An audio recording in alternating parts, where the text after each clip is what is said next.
இரவு மணி 10 தாண்டியாச்சு. அந்த ஊர் முழுக்க அமைதி. ஆனா அந்த பழைய பாழடைஞ்ச பங்களா வீட்டுக்குள்ள மட்டும் ஒரு சத்தம். டாக் டாக் டாக். அந்த ஊர் மக்களை பொறுத்த மட்டும் அந்த பங்களா வீட்டில் யாரோ தங்கக்கூடாது. ஆனா பிரதீப் ஒரு இரவு அந்த பங்களா வீட்டில் தங்க முடிவு செஞ்சான். பிரதீப் அந்த ஊரில் பிறந்து வளர்ந்த வாலிபன். அவனுக்கு சொந்தம்னு சொல்லிக்கிறதுக்கு யாருமே இல்லை. ஒரே ஒரு நண்பன் மட்டும் இருக்கிறான். பெயர் கார்த்திக். பிரதீப் சொன்னான், நான் பேய நம்பல மச்சான். யாரோ நம்ம ஊர் மக்களை ஏமாத்துறானுங்க. அந்த பங்களா வீட்டில் அப்படிலாம் ஒன்றும் இல்லைன்னு நான் காட்டணும் என்றான். ஒரு சனிக்கிழமை இரவு 7 மணி போல அந்த பாலடைஞ்ச பங்களா வீட்டில் தன்னந்தனியாக தங்க சென்றான் பிரதீப். வாசல் கதவு சாத்திட்டு ஹாலில் தான் உட்காந்து ஃபோன் கேம் விளையாடிக்கிட்டு இருந்தான். நள்ளிரவு மணி 12 நெருங்கிக்கிட்டு இருந்துச்சு. அந்த பங்களாவின் வாசல் கதவு தானா திறந்தது.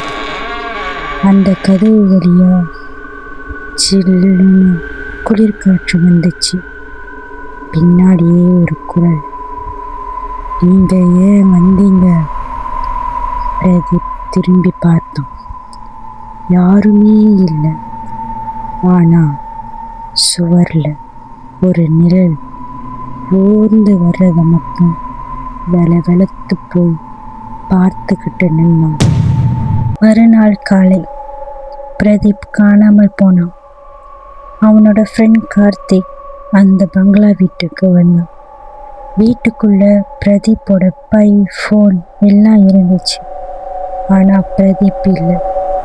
பிரதீப்போட பொருட்களை எடுத்து நிமிர்ந்த கார்த்திக் கண்களுக்கு சுவர்ல எழுதியிருந்த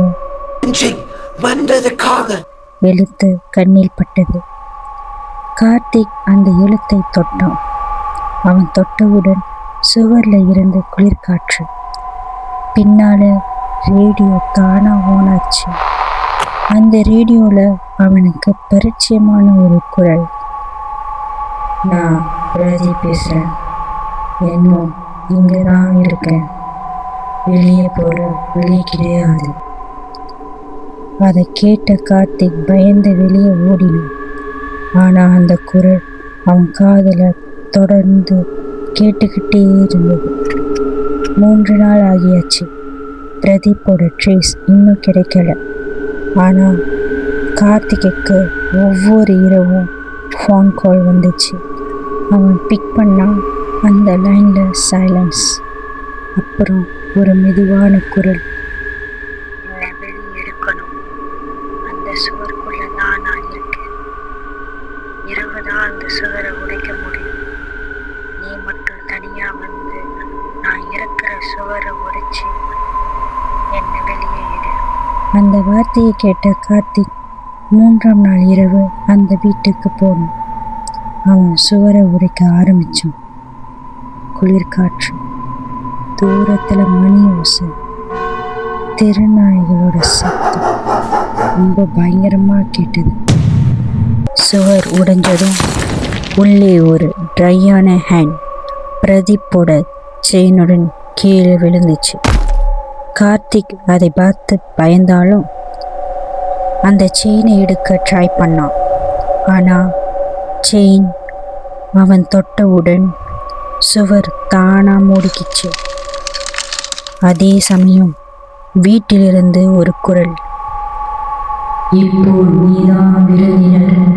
அதை கேட்ட கார்த்திக் அலறி அடித்து கொண்டு அந்த பங்களா வீட்டிலிருந்து வெளியே ஓட பார்த்தான். ஆனா சுவர்ல வந்த அந்த நிழல் அவனை இருட்டுல இழுத்து சென்றது. மறுநாள் காலை கார்த்திக் காணாமல் போனான். இந்த இன்சிடென்ட்க்கு அப்புறம் அந்த வீட்டுக்குள்ள யாரும் தங்கக்கூடாதுன்ட்டு அந்த ஊர் மக்கள் தடை விதிச்சாங்க. ஆனா இரவு 10 மணிக்கு மேல அந்த பக்கமா போனா இன்னும் ரேடியோ சவுண்ட் கேட்குறதா அங்கே போகிறவங்க சொல்கிறாங்க.